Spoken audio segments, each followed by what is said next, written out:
우리가 살아가는 삶은 항상 좋을 수만은 없고 힘들고 어려운 날도 있고 놔버리고 싶을 때도 있고 별의별 상황들이 많이 벌어집니다. 근데 그럴 때마다 우리가 미래를 대비하는 그런 저축하고 절약하고 아끼는 그런 마음, 실천하는 행동력 이런 것들이 있으면 어떻게 됩니까? 힘든 날을 잘 극복할 수 있다는 겁니다. 가난의 한계도 극복할 수 있고 인생을 좀 좋게 만들 수 있다는 겁니다. 참 잘 살 생각들을 해야 됩니다. 절약하고 살고 저축하고 살면 삶이 괜찮아질 수밖에 없다는 겁니다. 그런 마음으로 그런 각오로 살아가고자 라는 말씀을 좀 드리고 싶은 겁니다. 생각보다 불필요한 것들 하지 않아도 되는 것을 뭐 서슴없이 하는 사람들도 많습니다. 그런 것들도 좀 경계할 필요가 있는 거고요. 천천히 착실하게 살아갈 필요도 있습니다. 그리고 저축하고 아끼고 절약하는 습관을 몸에 갖추면 우리의 삶이 더욱더 좋아질 수밖에 없습니다. 그리고 스스로 정리정돈하는 모습들도 필요하죠. 그렇게 살아가야 될 것 같습니다. 참 잘 살고 착실하게 지내면 좋을 것 같습니다. 누가 뭐라 그래도 뭐 가진 것들을 잘 좀 갖춰 나가는 그런 삶들이 필요한 것 같습니다. 이래저래 현금을 생활하는 모습들도 필요한 것 같습니다. 현금으로 생활하면 아무래도 소비하는 게 느껴지기 때문에 과소비할 수 있는 것들을 좀 줄이지 않을까라는 생각도 좀 들었습니다.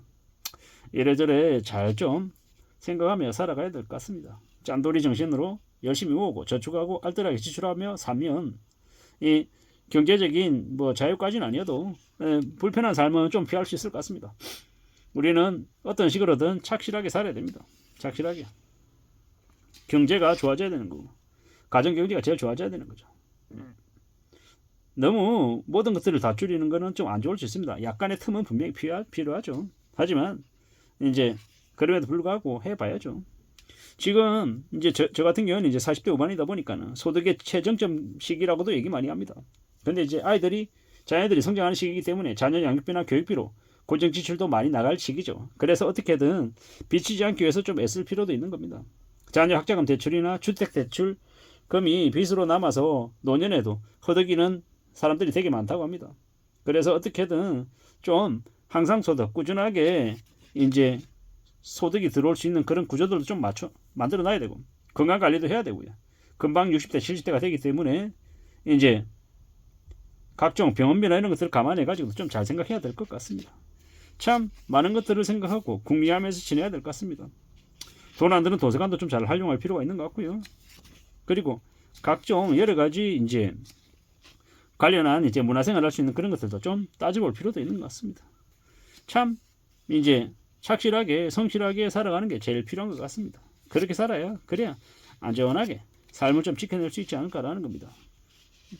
돈 버는 일 무지하게 어렵죠. 힘들게 열심히 일해서 돈 벌었는데 쓰는 건 너무 생각 없이 사는데 좀 최대한 절약하고 아끼며 살 수 있는 필요가 더욱더 필요한 것 같습니다.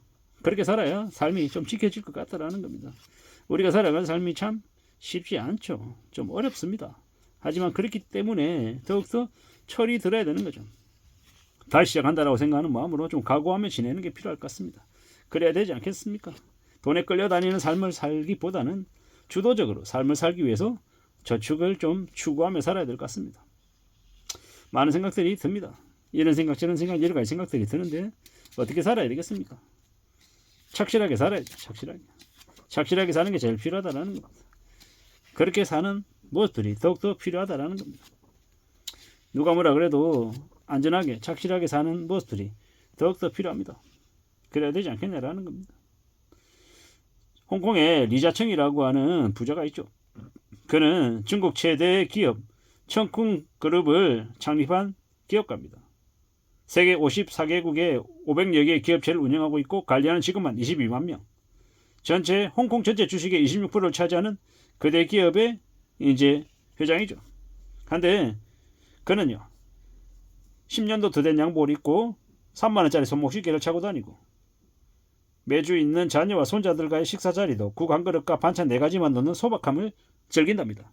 그가 그렇게 60년 동안 지내왔답니다. 대단하죠. 보통 사람이 아닌 것 같습니다. 그렇지만 그는 기부도 많이 하고 되게 홍콩 사람들의 존경을 받는다고 합니다. 아시아에서 제일 많이 기부하는 부자라고 얘기하죠. 심지어 회사 명의가 아니고 본인 자산을 팔아서 기부를 한답니다. 중국과 동아시아 전역에서 가장 부유한 인물 중에 한 명이지만 5만원 이하의 구두를 신고 10만원 이하의 양복을 입고 그렇게 절약한 돈을 많은 사람과 나눌 수 있는 기업인 리자청. 그에게서 우리는 사업수완과 절약정신 말고도 배울 것들이 되게 많은 것 같습니다. 우리가 그렇게 살아야 된다는 거죠. 벌수록 더 많이 절약하고 아끼고 남들에게 베풀 수 있는 그런 모습을 보인다면 우리도 뭐 규모는 적지만 그런 사람이 될 수 있지 않을까라는 생각도 해봅니다. 재테크가 별겁니까? 아끼는 게, 저축하는 게 재테크가 아닌가라는 생각도 해봤습니다. 뭐 저축을 하고 살면 그러면 훨씬 우리의 삶이 좀 더 여유가 생기지 않겠나라는 겁니다. 작년보다는 올해보다는 내년이 좀 더 나아지지 않을까? 뭐 이런 생각들을 좀 하면서 잘 살아가야 되겠죠. 그러면 좋을 것 같습니다. 이래저래 우리는 좀 잘 살 필요가 있는 것 같습니다. 살아가는 게 참 쉽지 않죠. 어려울 수 있습니다. 하지만 그럼에도 불구하고 잘 좀 해보자고요. 착실하게 성실하게 잘 좀 지낼 궁리를 좀 해야 될 것 같습니다. 뭐 저는 뭐 직장에 이제 도시락을 싸서 이제 출퇴근을 하거든요. 뭐 담배도 안 피고 술도 안 마시고 뭐 기본적으로 그러다 보니까 크게 이렇게 돈 나갈 일이 없죠. 뭐 제가 받는 용돈의 상당 금액은 뭐 주식을 사거나 채권을 사는데 이제 신경을 쓰고 있고요. 뭐 그렇게 해서 당장 크진 않겠지만 시간이 지나고 축적되고 또 축적되면 그래도 뭐 길이 생기지 않을까라는 생각도 하는 거죠. 잘 좀 움직여 볼 필요가 있다라는 생각도 해봅니다. 그런 식으로 뭘 좀 이렇게 장기로 갈 수 있는 고비당 주는 주식이 뭐가 있나 하고 좀 찾아보기도 하고 그런 것들을 이용해 가지고 항상 소득 평생 이제 오래오랫동안 이제 나에게 이제 배당을 주는 그런 이제 주식을 좀 사야겠다 뭐 이런 생각들도 많이 합니다. 참 잘 생각하면서 잘 움직이면서 지내야 될 것 같습니다. 누가 뭐라 해도 성실하게 착실하게 살면서 소비를 줄이고 절약을 하며 사는 그런 모습이 제일 필요한 것 같습니다. 근금 절약이 제일 필요하죠. 누가 뭐라 해도 우리는 착실하게 성실하게 살아가는 게 필요한 것 같습니다. 그렇게 살아야 삶이 좀 지켜지지 않겠냐라는 겁니다. 천천히 착실하게 살아가자라고 이야기하고 싶은 거죠. 누가 뭐라 해도 우리는 성실하게 착실하게 살면서 오래오래 우리의 삶을 잘 지키는 것, 가는 걸 길게 오래오래 안전하게 잘 살 수 있는 것, 그걸 추구해야 될 것 같습니다. 그렇게 살아야 이제 정말 좋을 것 같습니다. 누가 뭐라 그래도 성실하게 착실하게 잘 사는 그런 짠돌이 짠순이가 되면 소비보다 저축에 먼저 눈이 뜨이면 그러면 삶이 괜찮을 수밖에 없다라는 겁니다. 그렇게 생각하고 성실하게 착실하게 살아가자라고 이야기하고 싶은 겁니다. 그렇게 성실하게 착실하게 살아가야 그래야 인생이 좀 더 좋아지지 않겠나라는 겁니다. 누가 뭐라 해도 그렇게 착실하게 살아가 보자라고 이야기하는 겁니다. 그렇게 사는 게 좀 더 좋지 않겠냐라는 겁니다. 이상입니다.